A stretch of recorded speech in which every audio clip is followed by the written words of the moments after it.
Hello friends, welcome to our channel జీవిత సత్యాలు.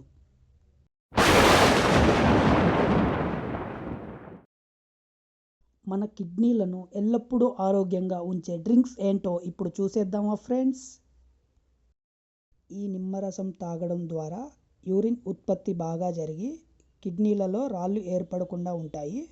అందుకే ప్రతిరోజు ఉదయం గోరువెచ్చని నిమ్మరసం తాగడం చాలా మంచిది. నీటిలో అల్లం ముక్కలు, పుదీనా ఆకులు వేసి బాగా మరిగించి ఈ టీ తయారు చేస్తారు. అల్లంలోని యాంటీ ఇన్ఫ్లమేటరీ గుణాలు మూత్రనాళాలలో ఇన్ఫెక్షన్ తగ్గించి కిడ్నీలను ఆరోగ్యంగా ఉంచుతాయి. ఉసిరిలో యాంటీ ఆక్సిడెంట్లు అధికంగా ఉంటాయి. ఇది కిడ్నీలను ఎల్లప్పుడూ ఆరోగ్యంగా ఉంచడంలో సహాయపడుతుంది. దీనికోసం ఉసిరి గింజలు తీసి ముక్కలు చేసి మిక్సర్లో వేసి నీళ్లు కలిపి బ్లెండ్ చేయండి. దీనిని రోజు తాగితే చాలా మంచిది.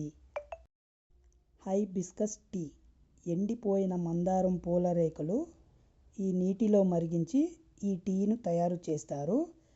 ఈ టీ రెగ్యులర్గా తాగడం ద్వారా మూత్రపిండాలు పూర్తిగా శుభ్రంగా మారుతాయి. కొబ్బరి నీళ్ళు, బాగా తీయగా లేని కొబ్బరి నీళ్ళు తాగడం మంచిది. వీటిలోని పొటాషియం కిడ్నీల్లో రాళ్ళు ఏర్పడకుండా కాపాడుతుంది. అందుకే ప్రతిరోజు 1 గ్లాసు కొబ్బరి నీళ్ళు తాగడం చాలా మంచిది. ఈ క్రాన్బెర్రీ జ్యూస్లో యాంటీ ఆక్సిడెంట్లు అధికంగా ఉంటాయి.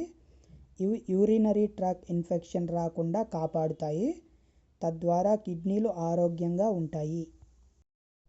బార్లీ వాటర్, ఈ బార్లీ గింజలను నీటిలో 30 నిమిషాలు నానబెట్టండి. ఈ నీటిని తాగడం వల్ల కిడ్నీలు శుభ్రం అవుతాయి. మూత్రనాళంలో ఇన్ఫెక్షన్స్ కూడా తొలగిపోతాయి. బీట్రూట్ జ్యూస్, ఈ బీట్రూట్లో నైట్రైట్స్ అధికంగా ఉంటాయి. ఇవి బాడీలో నైట్రిక్ ఆక్సైడ్గా మారి కిడ్నీలకు రక్త ప్రసరణ మెరుగుపరుస్తాయి. తద్వారా కిడ్నీలు ఆరోగ్యంగా శుభ్రంగా ఉంటాయి. ఈ కీరాదోసలో వాటర్ కంటెంట్ ఎక్కువగా ఉంటుంది. కీరాదోస రసంలో కొద్దిగా నిమ్మరసం కలిపి తాగితే కిడ్నీల్లో మంట, వాపు తొలగిపోతాయి. మూత్రపిండాలు ఆరోగ్యంగా ఉంటాయి. ఈ ఇన్ఫర్మేషన్ మీకు నచ్చింది అనుకుంటున్నాను ఫ్రెండ్స్. మరిన్ని ఇన్ఫర్మేటివ్ వీడియోస్ కోసం గంట సింబల్ నొక్కి మన ఛానల్ని సబ్స్క్రైబ్ చేసుకోండి ఫ్రెండ్స్.